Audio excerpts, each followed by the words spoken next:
Hello my dear friends, मैं doctor संतोष हांडे आपका अपने इस चैनल में बहुत बहुत स्वागत करती हूँ। आज हम बात करने जा रहे हैं एक बहुत ही इम्पॉर्टेंट हेल्थ इशू के बारे में, और वो है फीवर। और इस फीवर के लिए कौन सा होम्योपैथिक ट्रीटमेंट या बायोकेमिक ट्रीटमेंट अवेलेबल है, उसके बारे में डिस्कशन कर लेते हैं।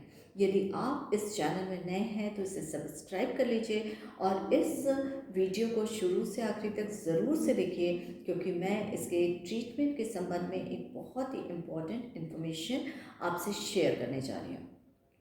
फीवर हम सभी को होता है, कभी ना कभी किसी न किसी को ये कंडीशन आती है, क्योंकि फीवर जो है हमारे बॉडी का एक डिफेंस मैकेनिज्म है। और किसी भी वजह से, चाहे वो इन्फेक्शन हो या फिर कोई ऐसे टॉक्सिन्स हमारे शरीर में इकट्ठा हो गए हों, या फिर कोई एलर्जी हो, तो इन सारी कंडीशंस में फीवर आम तौर पे आता है। तो क्या ऐसा किया जाए कि ये हमारे पास इसका कोई रेडिली होम्योपैथिक ट्रीटमेंट अवेलेबल हो, जिससे कि हम इसको फर्स्ट स्टेज में दे के ही इसके जो बहुत सारे दूसरे कॉम्प्लिकेशन होते हैं उसको अवॉइड कर सकें। घर में सभी होते हैं, बच्चे होते हैं, बुज़ुर्ग होते हैं, एडल्ट्स होते हैं, और कभी ना कभी इस कंडीशन से वो सफ़र कर रहे होते हैं। तो चलिए इसके बारे में डिस्कशन करते हैं। आज मैं आपको बताने जा रही हूँ इसके लिए ट्रीटमेंट, और वो है बायो कॉम्बिनेशन नंबर 11 के बारे में। बायो कॉम्बिनेशन नंबर 11 में जो हमारे लिए विभिन्न सॉल्ट्स इम्पॉर्टेंट होते हैं, हमारे शरीर को काम करने के लिए जो विभिन्न प्रकार के बायोकेमिक सॉल्ट्स की आवश्यकता होती है, तो उसको एक पर्टिकुलर कॉम्बिनेशन में मिलाया गया है और उसको नाम दिया गया है बायो कॉम्बिनेशन नंबर 11। और ये जो है वो फीवर के लिए स्पेसिफिकली इंडिकेट किया गया है।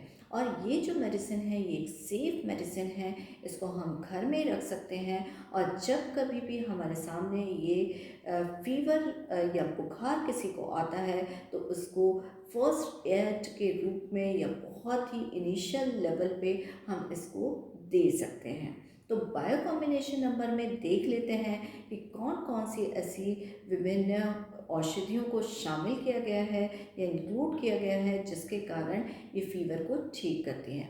इसमें सबसे पहले जिस मेडिसिन के बारे में बताना चाहूँगी वो है फेरमफॉस। फेरमफॉस एक बहुत ही उपयोगी औषधि है, और जितने भी इन्फ्लेमेटरी फीवर्स होते हैं उनमें सारे में ये बहुत अच्छा काम करती है।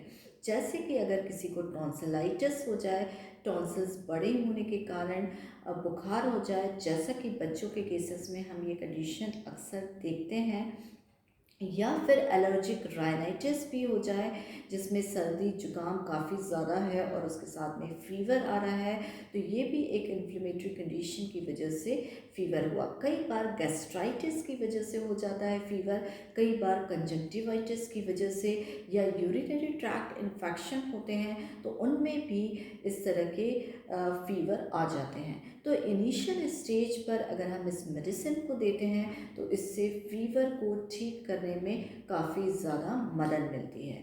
दूसरी जो मेडिसिन है जिसका इस्तेमाल इसमें किया गया है वो है काली म्यूर। काली म्यूर जो है सब एक्यूट क्लिनिकल कंडीशन में दिया जाता है। तो ये विशेष रूप से जो ग्रंथियां होती हैं तो उसके ऊपर बहुत अच्छा काम करती है, और इन ग्रंथियों में इन्फेक्शन होने की वजह से जो फीवर आता है तो उसको ये बहुत अच्छे तरीके से कवर कर लेती है। तीसरी जो मेडिसिन इसमें इंक्लूड की गई है वो काली सल्फ है। ये भी फीवर के लिए बहुत ही ज़्यादा अच्छा काम करती है। फिर चौथी मेडिसिन जिसके बारे में मैं आपको बताऊंगी ये है मल्टीपर्पज़ मेडिसिन, और ये है नाट्रम म्यूर। नाट्रम म्यूर भी फीवर के केसेस में, चाहे वो कैटार कंडीशन की वजह से हो, कोल्ड के साथ में एसोसिएटेड हो, तो उसमें इसका सेवन काफ़ी ज़्यादा लाभदायक है। और इसकी जो लास्ट मेडिसिन है और वो है नाट्रम सल्फ। नाट्रम सल्फ भी फीवर की इनिशियल कंडीशंस में दिया जा सकता है। तो इस प्रकार के से ये सारी मेडिसिन का कॉम्बिनेशन करके बायो कॉम्बिनेशन नंबर 11 बनाया गया है, जो कि फीवर में काफ़ी अच्छा रिजल्ट देता है। इस मेडिसिन का प्रयोग मैंने अपने कई पेशेंट्स पे किया और उनमें ये इन्होंने इसे काफ़ी फ़ायदा मिला। तो ये मेडिसिन की जो डोजेस हैं उसके बारे में हम बात कर लेते हैं। ये जो मेडिसिन है एडल्ट्स के केसेस में 4-4 टैबलेट दिन में 4 बार दी जानी चाहिए, और अगर बच्चे हैं तो उन केसेस में 2 टैबलेट्स दिन में 4 बार इसका सेवन किया जा सकता है। ये मेडिसिन के बारे में पूछा जाता है क्या ये आम तौर पे देना सेफ़ है?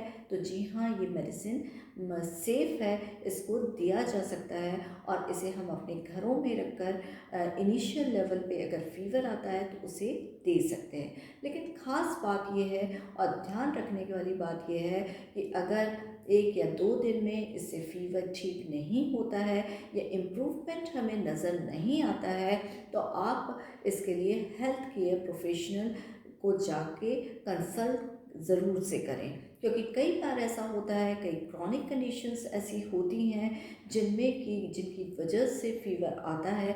जैसे सपोज़ करिए अगर किसी को पीलिया है, तो पीलिया में फीवर आ रहा है और साथ में नौशिया वोमिटिंग भी हो रही है, और इस मेडिसिन को आपने देने पर देख लिया 2 या 3 दिन में फ़ायदा नहीं हो रहा है, तो आपको इस तरह की कंडीशन के लिए ज़रूर से एक्सपर्ट है हेल्थ केयर प्रोफेशनल को कंसल्ट करना चाहिए।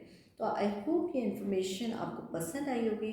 यदि आपको पसंद आई है तो प्लीज़ इसे लाइक करिए, शेयर करिए, मेरे चैनल को सब्सक्राइब करिए।